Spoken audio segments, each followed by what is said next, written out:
स्वमान सामाजिक मानवाधिकार परिषदेच्या राज्याध्यक्षपदी पूनम तोडकर यांची नुकतीच निवड करण्यात आली आहे। या निवडीनंतर सामाजिक, शैक्षणिक, राजकीय अशा विविध क्षेत्रातील मान्यवरांकडून त्यांच्यावर अभिनंदनाचा वर्षाव होतोय। तोडकर यांनी महाराष्ट्रातील प्रत्येक महिलेला न्याय, सन्मान आणि सुरक्षितता मिळवून देण्यासाठी सदैव प्रयत्नशील राहू अशी ग्वाही दिली आहे।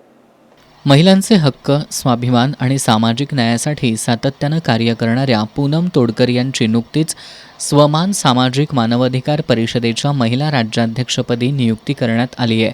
त्यांच्या निवडीमुळे राज्यभरातील महिला कार्यकर्त्यांमध्ये आनंदाचं आणि उत्साहाचं वातावरण असून महिला सक्षमीकरणाच्या चळवळीला नवी ऊर्जा मिळाल्याची भावना व्यक्त केली जाते।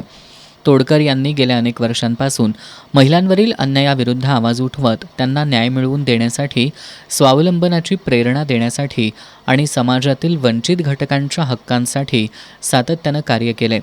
त्यांच्या सामाजिक कार्याची दखल घेत परिषदेनं त्यांच्यावर ही महत्त्वाची जबाबदारी सोपवली आहे। नियुक्तीनंतर बोलताना पूनम तोडकर यांनी हे आपल्यासाठी केवळ पद नसून समाजाप्रती असलेली एक मोठी जबाबदारी असल्याचं सांगितलं। महाराष्ट्रातील प्रत्येक महिलेला न्याय, सन्मान आणि सुरक्षिततेची हमी मिळावी, तसंच महिलांना स्वावलंबी आणि सक्षम करण्यासाठी राज्यभर व्यापक जनजागृती आणि विविध उपक्रम राबवण्यात येणार असल्याचं त्यांनी सांगितलं।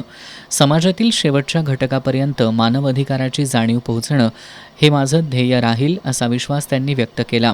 या निवडीबद्दल सामाजिक, शैक्षणिक, राजकीय अशा विविध क्षेत्रातील मान्यवरांकडून त्यांच्यावर अभिनंदनाचा वर्षाव होतोय।